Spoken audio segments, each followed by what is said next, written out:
Bueno, estoy en esta oportunidad con Martín Bania. Martín es doctor en historia por la Universidad de Buenos Aires, escritor, escribió tres libros, se especializa en Rusia o sus temas de investigación se desarrollan en torno, ¿no?, a los cruces entre política, sociedad y cultura de la Rusia del siglo XIX, siglo XX. Después él irá linkeando con algunas cuestiones del presente.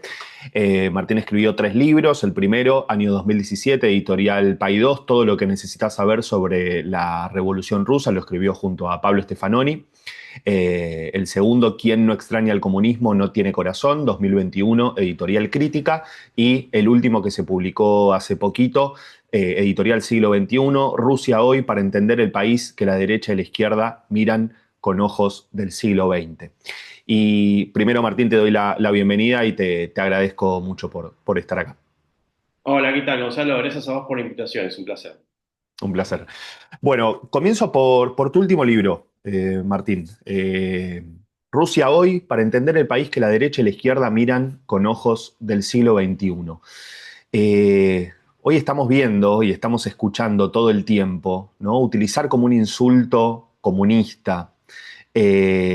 A partir de esto, ¿no?, justamente de cómo se mira a la Rusia, o a Rusia hoy en día, tanto por la derecha como por la izquierda. Me interesa que puedas desplegar un poco qué investigaste en tu último libro y por qué considerás que se mira a Rusia con ojos del siglo XX.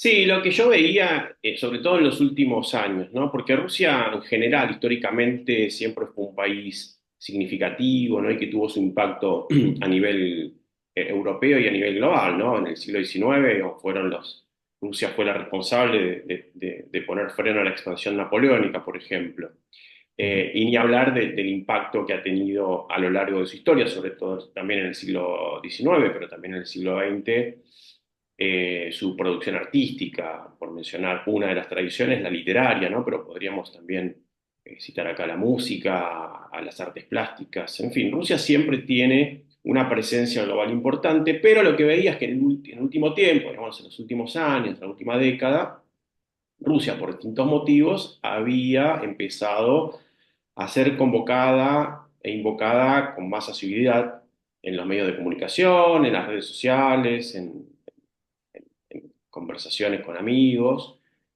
y eso a raíz de algunos eventos en particular, como por ejemplo en 2014 la anexión de Crimea, ¿no? Que en ese momento formaba parte del territorio ucraniano. En el 2020, con el anuncio de la primera vacuna para luchar contra el COVID-19, ¿no? La Sputnik V, que también Ujú. generó sensación. Y más recientemente, en el año 2022, con la invasión de Ucrania, del territorio ucraniano por parte de Rusia, ¿no? Entonces, ahí lo que yo veía, lo que empecé a rastrear también en medios de comunicación, en redes sociales, incluso en publicaciones académicas, en conversaciones, es que había una evaluación respecto de Rusia que se construía en función no tanto de lo que estaba sucediendo realmente en Rusia o lo que Rusia era, sino de lo que se creía o de lo que se quería creer que era Rusia, ¿no? Entonces ahí, por parte de corrientes más identificadas con la derecha políticamente, lo que yo veía es que se seguía pensando a Rusia como la tierra del comunismo, ¿no?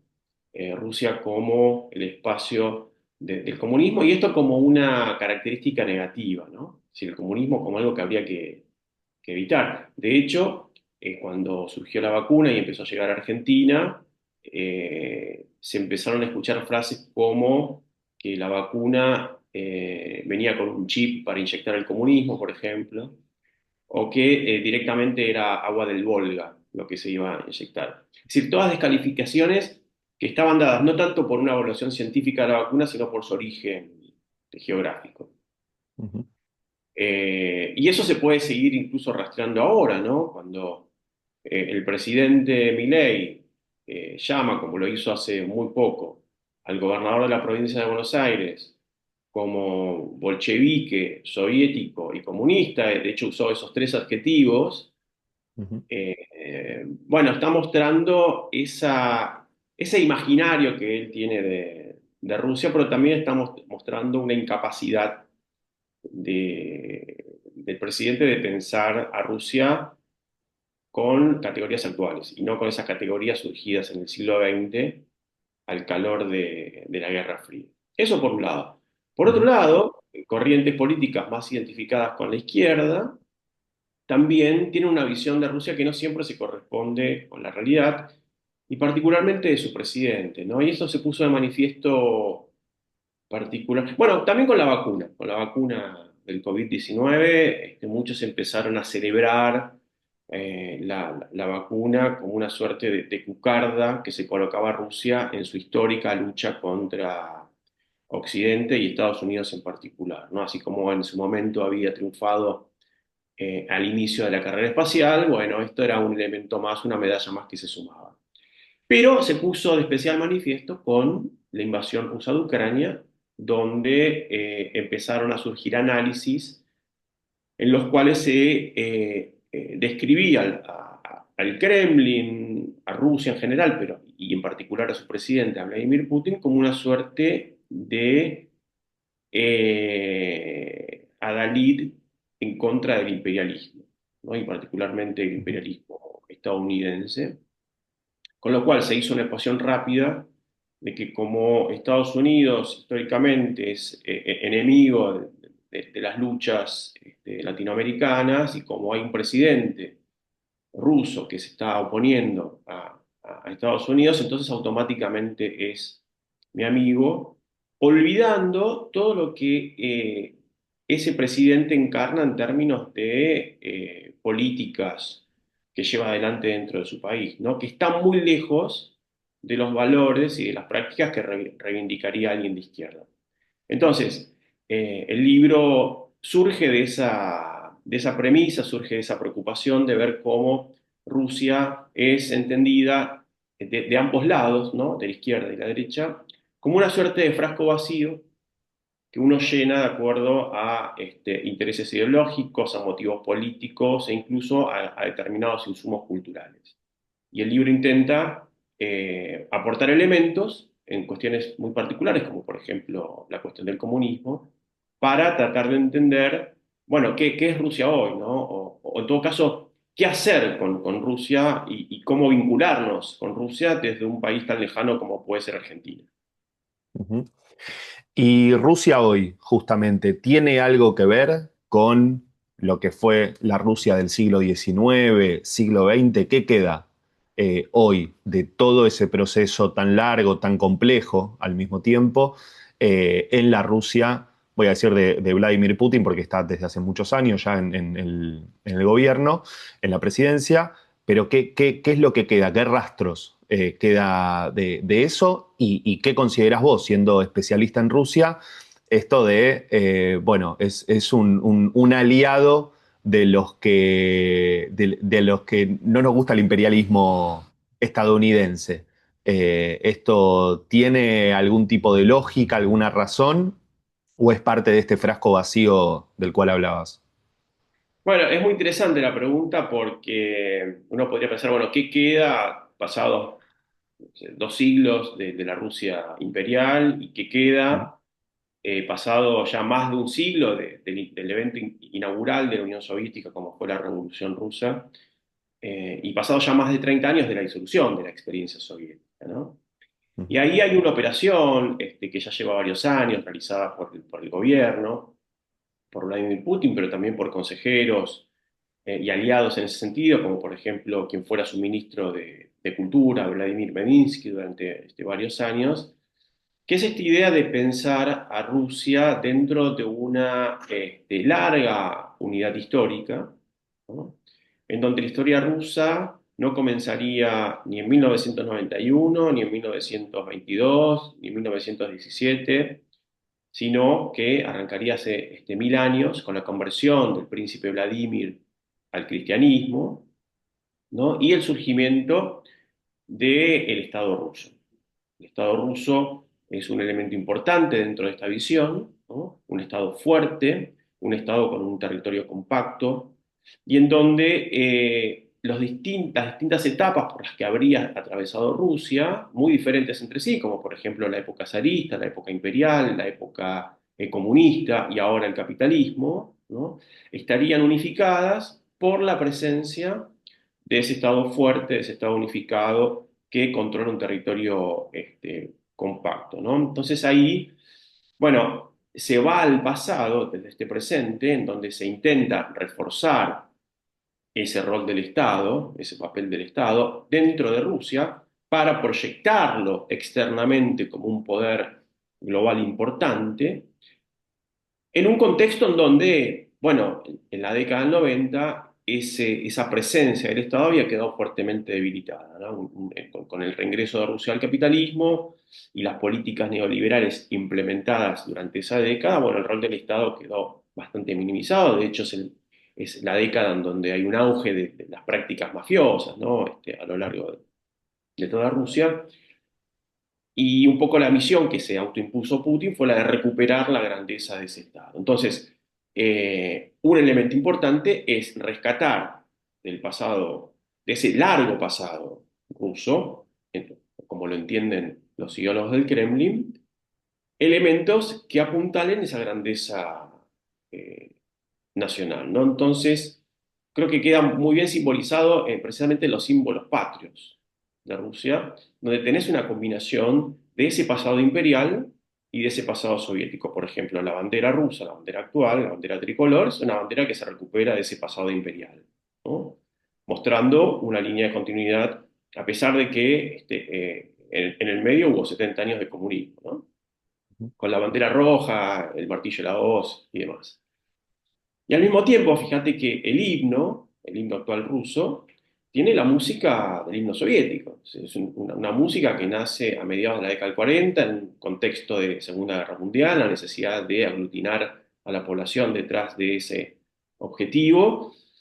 Eh, y convive hoy esa música, nacida en otro sistema, con la bandera tricolor. Entonces ahí hay una continuidad que está dada por la existencia de ese Estado. Está bien, tiene otra letra, el himno ya no habla del partido de Lenin, pero lo más importante dentro de un himno, que es la música, sigue estando presente sin ningún tipo de conflicto, ¿no? Conviven la bandera tricolor imperial con el himno, la música del himno soviético en esta Rusia del presente, que entonces busca recomponer esa grandeza del Estado a través de la recuperación de elementos gloriosos del pasado. La lista podría continuar, ¿no? Putin recupera, por ejemplo, la victoria sobre el nazismo, también durante el siglo XX, producto del sistema soviético, pero también otros elementos importantes de ese pasado imperial, como por ejemplo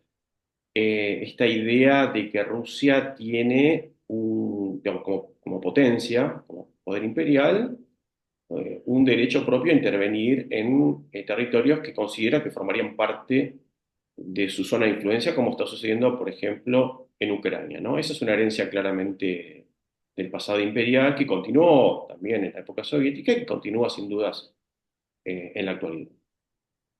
Ujú. O sea, conviven sin demasiados problemas, ¿no? Imagino también con todas las diferencias entre la Rusia, como vos decías, ¿no? La Rusia zarista, la Rusia imperial, la Rusia soviética. Hoy figuras como las de Lenin y Stalin, ¿cómo están? ¿Cómo aparecen en la Rusia de hoy, en el imaginario de la gente, en la cultura popular, en la música, en el arte, en el Estado? Si son figuras que se reivindican cotidianamente o no. Son figuras que pueden generar cierto resquemor, se cuidan. ¿Cómo están, cómo conviven esas dos figuras omnipresentes, ¿no? También me imagino. Se quieran o no.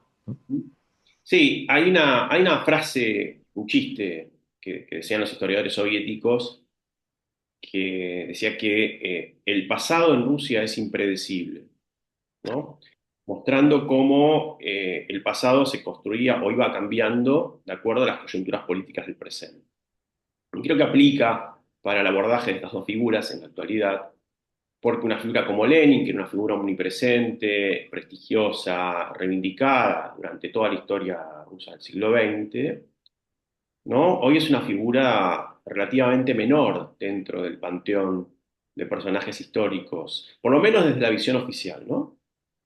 ¿Y esto por qué? Precisamente por lo que decía anteriormente, porque dentro de esa concepción de una larga historia rusa con la presencia de un Estado fuerte y poderoso, bueno, Lenin Lenin y los bolcheviques, ¿no? Pero Lenin como figura y Ujú. líder de los bolcheviques, viene a encarnar un momento de interrupción de esa continuidad estatal, ¿no? Hubo otros momentos en la historia rusa, como por ejemplo la invasión tártara en el siglo XIII, o un periodo de la historia rusa conocido como la época de los disturbios, eh, que significaron eso, ¿no? La ruptura de la continuidad estatal, la posibilidad de que hubiera una guerra civil, es decir, un enfrentamiento entre hermanos, dejar abierta la posibilidad también para invasiones extranjeras, rebeliones populares, en fin, toda una serie de elementos que debilitaban esa estructura estatal. Entonces,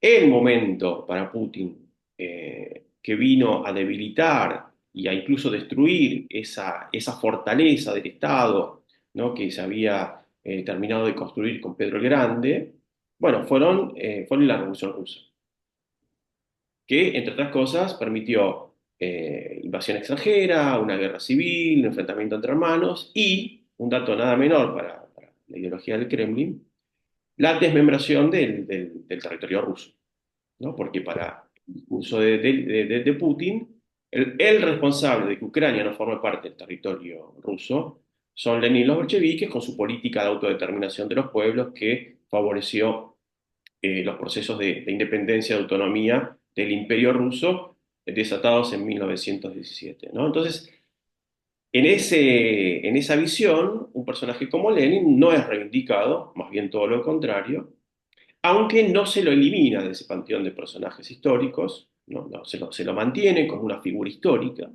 ¿no? Ujú. Pero totalmente despolitizado, ¿no? Y en todo caso con una carga más bien negativa, ¿no? Lenin es el responsable de haber desatado en Rusia una lucha sanguinaria entre hermanos y de haber debilitado la fortaleza del Estado ruso. Ujú. Por el contrario, una figura como Stalin, ¿no? Dentro de esa visión, no termina de ser reivindicado abiertamente, ¿no?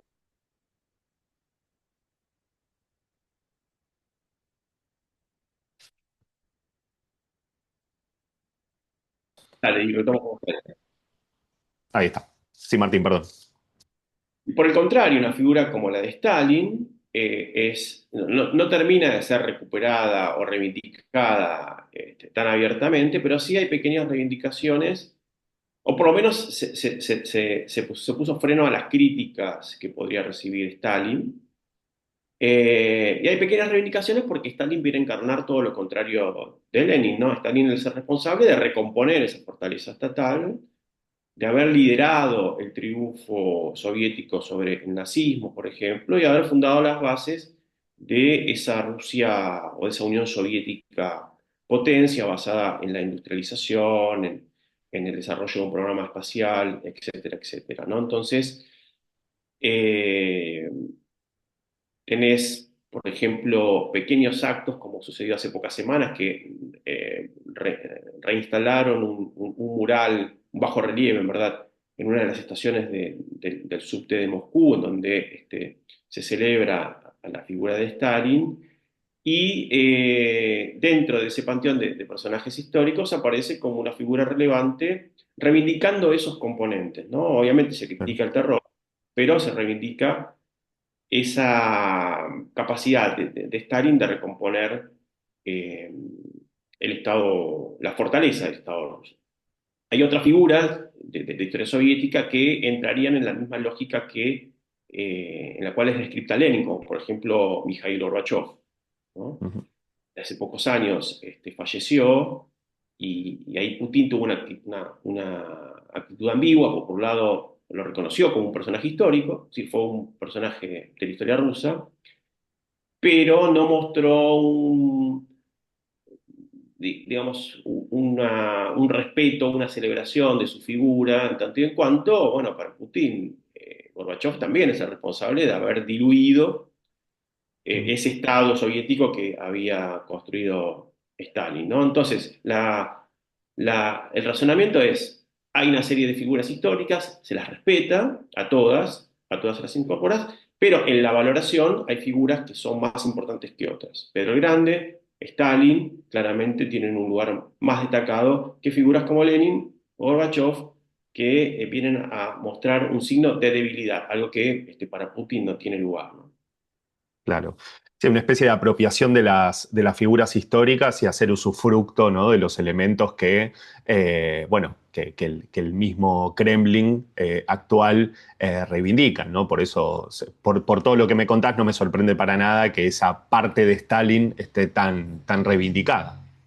Claro, por eso también te decía por eso arrancaba la respuesta con esta frase chiste, pero no tan chiste, ¿no? De que Ujú, en Rusia el pasado es imprevisible, porque va cambiando, esas interpretaciones del pasado cambian de acuerdo a las coyunturas políticas del presente, ¿no? Y en un contexto en ujú, donde el gobierno ruso ya desde hace varios años eh, adoptó una deriva cada vez más autoritaria, ¿no? Donde se atacan derechos políticos, derechos civiles, en donde hay persecución de opositores, encarcelamiento de opositores, en fin, lo que está sucediendo en Rusia desde por lo menos una década. Bueno, entonces es previsible que la reivindicación que se haga del pasado vaya en una dirección que apuntale ese presente, ¿no? Entonces, dentro de este presente ruso es imposible reivindicar un evento como la Revolución Rusa, porque la Revolución Rusa está bien, para la lógica del putinismo supuso todo eso que ya dijimos,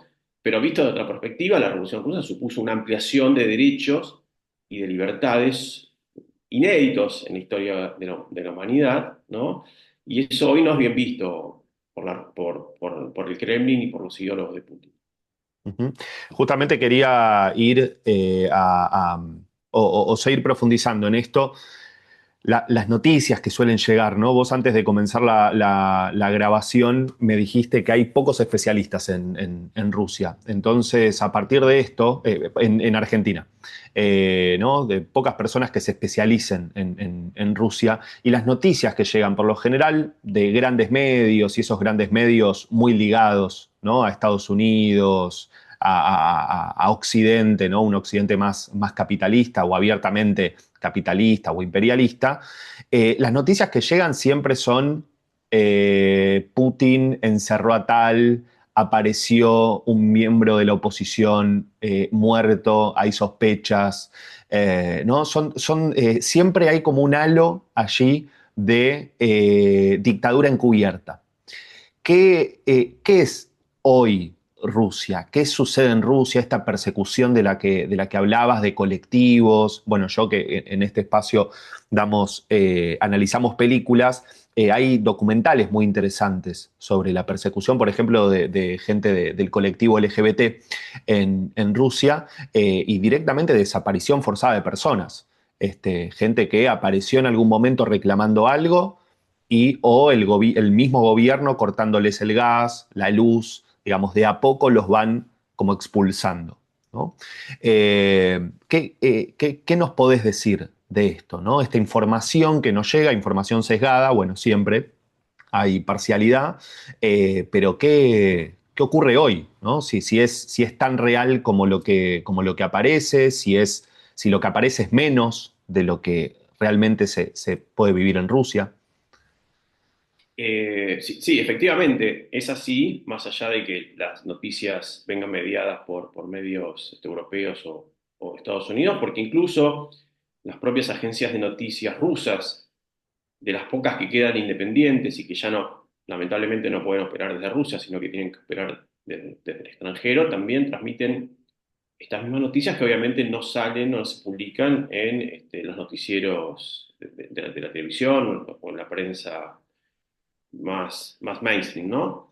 Entonces, efectivamente, uno podría caracterizar el sistema político ruso de los últimos 10 años, o por lo menos desde que se inició la guerra, como un sistema muy cercano a la dictadura, en función de las prácticas políticas llevadas a cabo por, por el putinismo, las elecciones, está demostrado, y esto publicado por varias organizaciones, que hay fraude electoral, lo hubo en las últimas elecciones presidenciales, y hubo una persecución sistemática a todas aquellas organizaciones que intentaban oponer alguna crítica o mostrar o defender incluso derechos humanos, ¿no? Como sucedió con la organización Memorial, que fue obligada a disolverse, si no fue el año pasado, fue el anterior, pero fue después del inicio de la guerra, ¿no?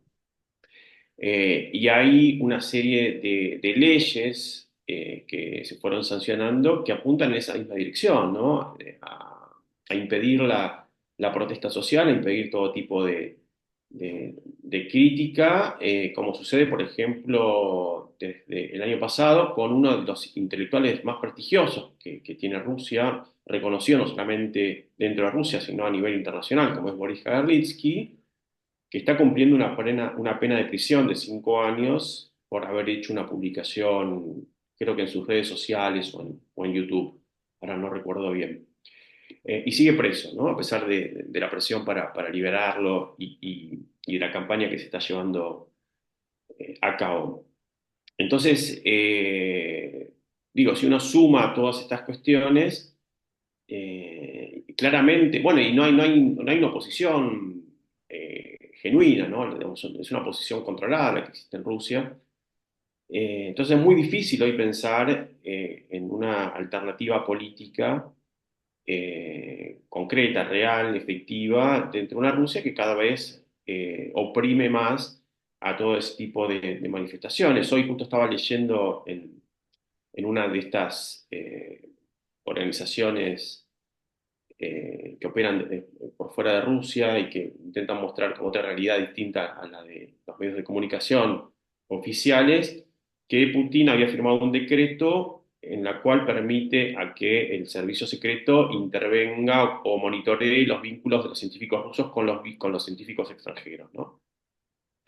Con lo cual es también una fuerte prohibición a que la ciencia pueda desarrollarse libremente, que es básicamente uno de los requisitos fundamentales para que se pueda desarrollar. Entonces, yo entiendo que históricamente hubo y hay todavía una visión negativa de Rusia en términos generales, ¿no? Digamos, se suele describir, volviendo al principio, ¿no? De los estereotipos y los prejuicios, ya desde el siglo XVIII hay relatos que pintan a Rusia de una manera negativa en Europa. En el siglo XX eso fue reforzado por el triunfo del comunismo, ¿no? Entonces Rusia como una suerte de encarnación de todos los males del mundo, ¿no? Pero ahí cuesta separar lo que es una tradición cultural, lo que es una tradición artística, una tradición filosófica, de las decisiones que toma su dirigencia política, ¿no? Y ahí cuando nos concentramos en lo que sucede a nivel político, bueno, claramente sí, es un sistema político con una fuerte deriva dictatorial y que incluso en términos de política internacional se está comportando como todo aquello que supuestamente critica, que es haciendo uso de prácticas imperialistas, ¿no? Porque lo que está haciendo Rusia en Ucrania es nada más ni nada menos que eso. Entonces, bueno, ahí entran a jugar lo que vos decías, ¿no? Los medios de comunicación, cómo se transmite, la dificultad también de acceder a fuentes de primera mano, ¿no? Y ahí hay un obstáculo bastante grande que es la barrera idiomática, ¿no? Entonces, uno tiene que confiar digamos, si no sabe leer ruso, tiene que confiar en traducciones o en la selección de la información que se publica, pero bueno, cuando uno accede a esas fuentes de primera mano, cuando podés leer en ruso publicaciones de páginas o de sitios alternativos, ahí cambia la realidad. Y también cuando hablas con personas que viven en Rusia, ¿no? Que tienen un poco de conciencia social o una visión más crítica de toda la situación, bueno, ahí podés acceder a otro tipo de visión o de escenario de lo que es Rusia en la actualidad, distinto al que construyen, ya te digo, estas dos grandes visiones que son extremistas, ¿no? Rusia como una suerte de tierra del comunismo, del totalitarismo comunista, ¿no? Y por otro lado, Rusia como una suerte de adalid de la liberación internacional que lucha contra los imperialismos del mundo. Ujú. Sí, bueno, lo que está sucediendo ahora con Estados Unidos, lo que viene sucediendo con Estados Unidos hace mucho tiempo, hace poco leía, ¿no? En lugar de querer salvarnos de Irán, deberíamos intentar salvarnos de Estados Unidos. Y quizás uno piensa, bueno, ¿cuáles son los poderosos que podrían presentarle cierta batalla? No solamente bélica, sino cultural. Y uno piensa en Rusia, pero después piensa en estas cosas, ¿no? Que vos estabas Claro. mencionando. Pero habría que ver, perdón que te interrumpa, habría que ver hasta dónde el Kremlin difiere Claro. significativamente de la lógica manejada en Washington, ¿no? Y Claro.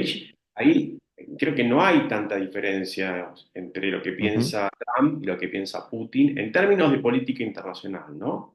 De ujú, pensar al mundo controlado por una serie de potencias globales, muy pocas, ¿no?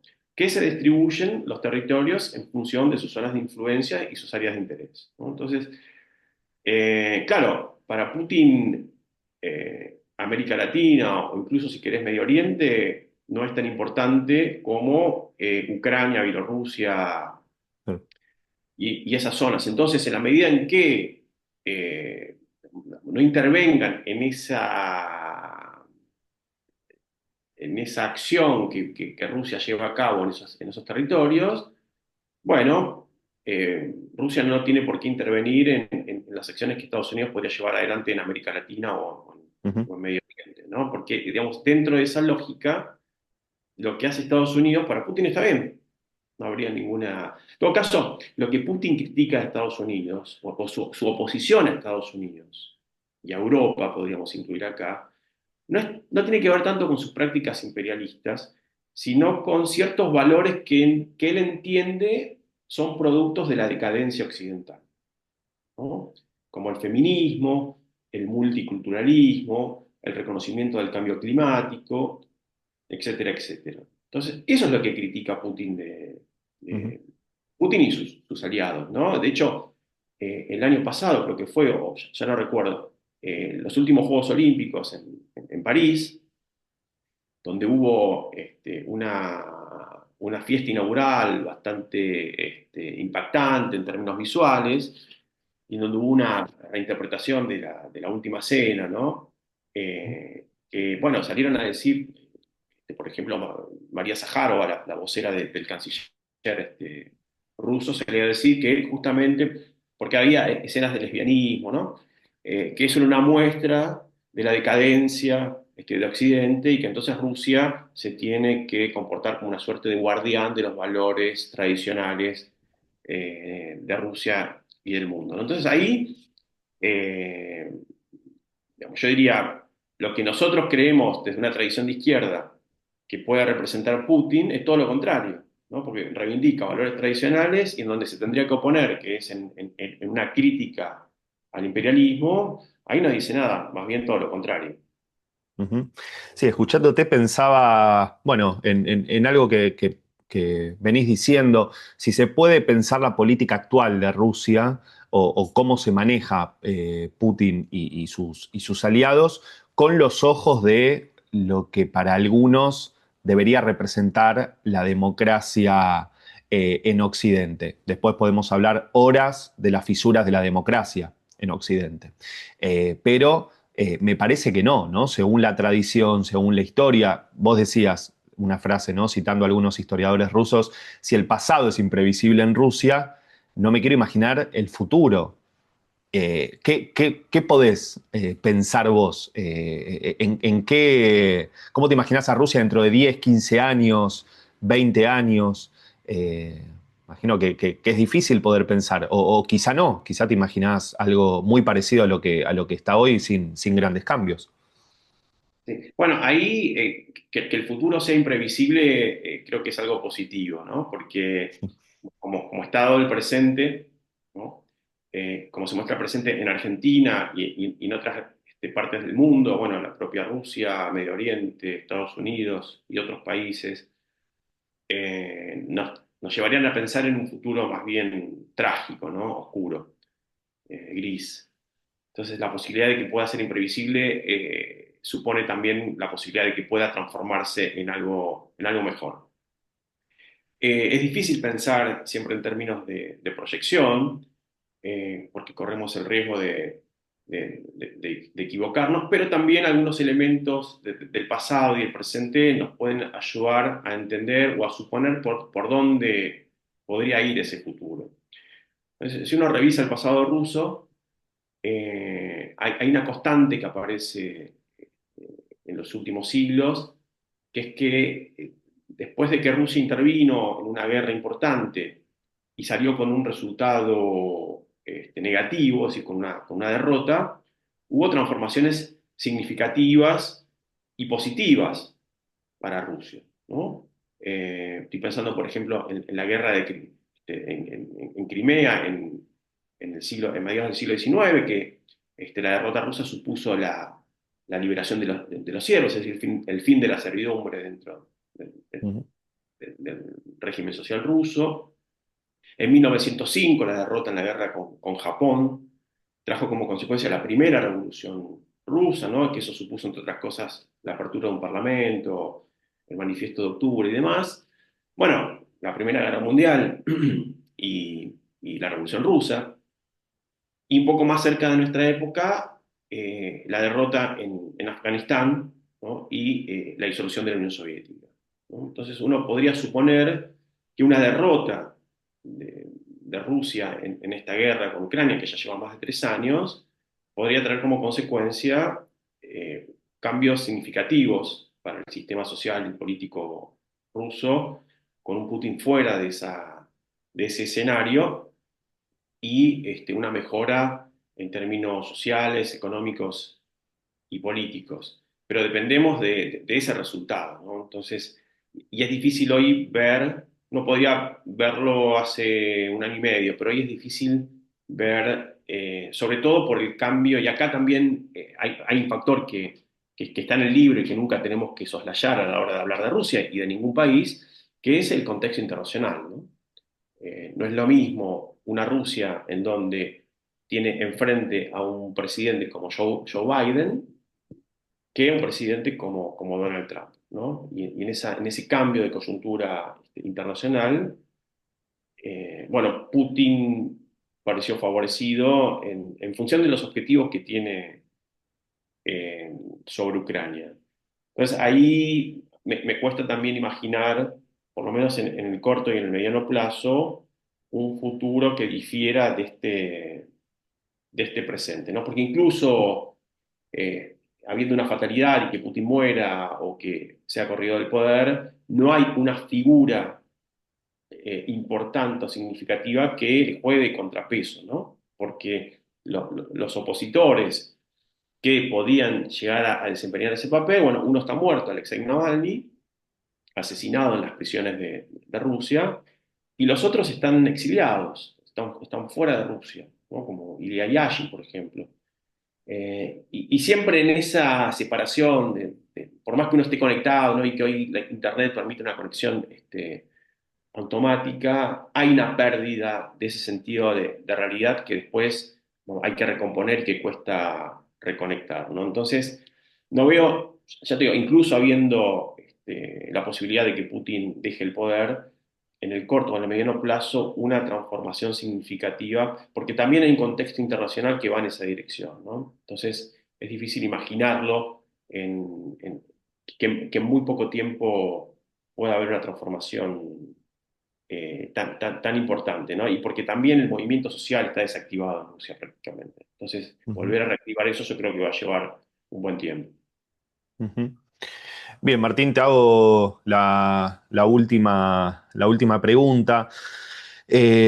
Bueno, habiendo escrito un libro, habiendo estudiado mucho, investigado mucho acerca de la Revolución Rusa, ¿qué pensás, digamos, en esta época? Algo venías diciendo, pero en esta época quizá que uno la puede pensar huérfana de revoluciones.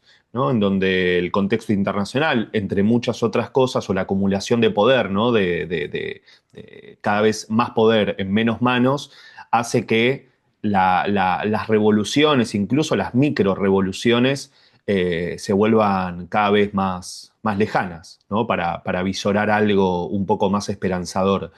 Eh, lo que quedó de la Revolución Rusa, no solamente en Rusia, en algo que puedas ver en el tablero mundial.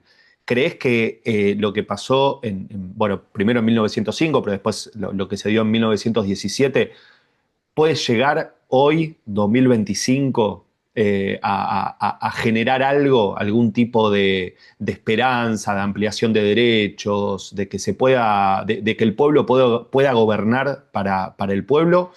Te estoy preguntando algo imposible, ¿no? De responder, digo, porque es imposible conocer el futuro, pero si pensás con todo lo que investigaste sobre la Revolución Rusa, si algo dentro de este contexto actual pueda llegar a hacerse carne, ¿no? O pueda ayudar a algo un poco más prometedor. Yo creo que sí, que justamente por el contexto en el cual estamos viviendo, en donde hay cada vez más una acentuación en la competencia, en el individualismo, en la desconexión entre las personas, entre sí, y también entre la desconexión entre las personas y el medio ambiente. Es decir, en donde se están reforzando cada vez más y profundizando cada vez más las desigualdades del capitalismo.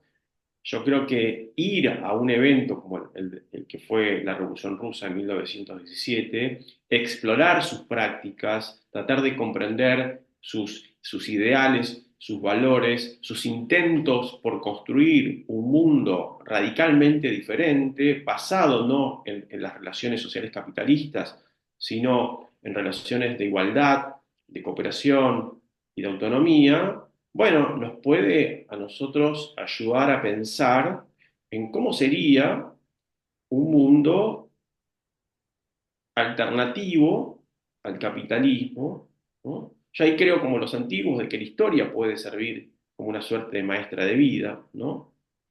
Y obviamente dejando de lado todos los lastres y todos los errores y todas las derivas no queridas que pudo haber tenido esa revolución, que las tuvo, pero también tuvo o supuso un espacio de libertad, de expansión de derechos, de experimentación en todos los ámbitos de la vida. Hablo de la economía, pero también voy a hablar de la política, donde se inventó la forma soviet para gestionar lo social, pero también en otros ámbitos como las artes, por ejemplo, y ahí hay una gran cantidad de experiencias comandadas por las vanguardias, desde el simbolismo, el futurismo, el constructivismo y muchos otros sismos fascinantes de esos años, pero también en las prácticas de la vida cotidiana. No te olvides que la, el primer país en despenalizar el aborto fue Rusia, ¿no? En despenalizar la homosexualidad fue Rusia, y podríamos continuar todo el día conversando sobre esas prácticas y sobre esas experiencias. Entonces yo creo que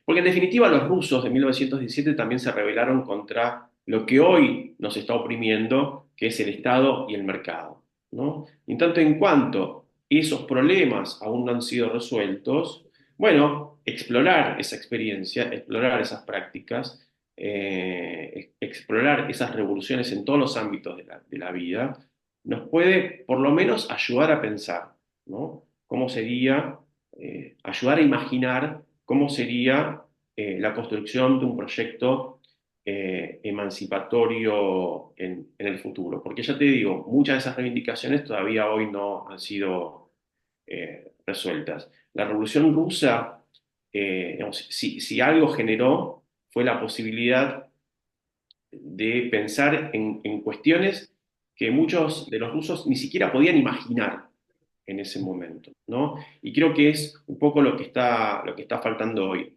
Imaginar que existe una vida más allá del mercado, imaginar que existe una vida más allá de la competencia y el individualismo, una vida en donde se puede incorporar al medio ambiente, no como una suerte de espacio a ser saqueado, sino un espacio en el cual vivimos, y que los objetivos que puede tener una persona pueden ir más allá de hacer dinero, ¿no? Que hoy parece ser el único objetivo posible y viable en nuestra vida, ¿no? Entonces, un evento como la Revolución Rusa yo creo que nos puede ayudar a pensar todas esas cosas y todavía muchas más. Ujú. Sí, Silvia Federici dice que la gran victoria del capitalismo es pensar que no hay otra cosa posible. Bueno, quizá la Revolución Rusa nos pueda permitir, como vos decías, ¿no? Explorar otras cosas que creo que en esta época es lo que está faltando, ¿no? La alternativa, al menos de ideas de otro mundo posible. Y por último, ya para cerrar, hacer un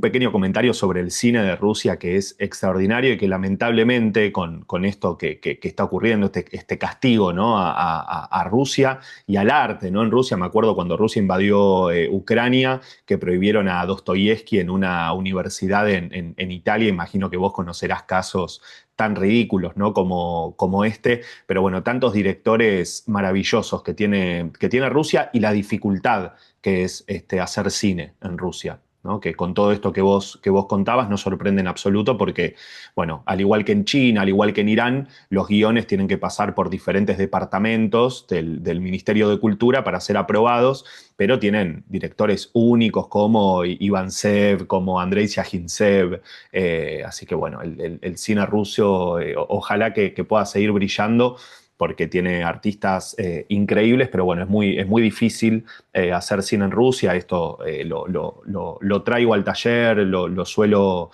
comentar o suelo leer entrevistas que le hacen a directores que viven fuera de Rusia y lo difícil que se les vuelve poder filmar una película allí, ¿no? Para cuestionar medianamente lo que está ocurriendo, algo muy parecido a lo que sucede con el cine iraní, ¿no? Que los temas no se pueden tocar abiertamente, ¿no? Sino que se tiene que tocar todo indirectamente porque si no es muy fácil que te bloqueen o que te suspendan la financiación de un proyecto. Eh, Y sí, Martín.